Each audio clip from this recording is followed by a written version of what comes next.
ST महामंडळाकडून कराराचा भंग, संघर्ष सामाजिक संघटना. संगमनेर बस स्थानकाच्या आवारात सुमारे 18 युवक एसटी बस आल्यानंतर प्रवाशांना बिसलेरीच्या पाण्याच्या बाटल्या, बिस्किटे, वेफर्स, चॉकलेट इत्यादी आवश्यक पदार्थ व पाणी विकत असतात. त्यासाठी एसटी महामंडळाने या युवकांशी दरवर्षी करार करून परमिट दिलेलं असतं. या परमिटची वार्षिक रक्कम ₹11,450 या प्रत्येक विक्रेत्याकडून एसटी महामंडळ घेत असते. या वर्षीचा परवाना हा मार्च 2024 ते 2025 अशा कालावधीसाठी आहे. परंतु अचानक संगमनेर एसटी डेपो मॅनेजर यांनी या युवकांचा व्यवसाय बंद करण्यास तोंडी सांगितले.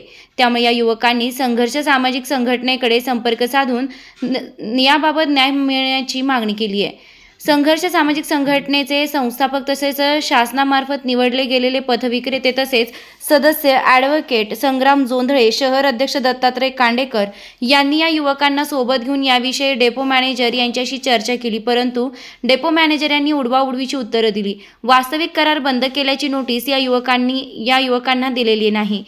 तसेच कराराची मुदत संपलेली नाही अशी विचारणा डेपो मॅनेजरला केली असता आम्हाला जिल्हा कार्यालयाकडून आदेश आल्याचं त्यांनी सांगितलंय. त्यामुळे संघटनेने या आदेशाची लेखी प्रत मागितली, परंतु आम्हाला लेखी प्रत आलेली नाही. फोनवरून आदेश आले असं सांगितलंय.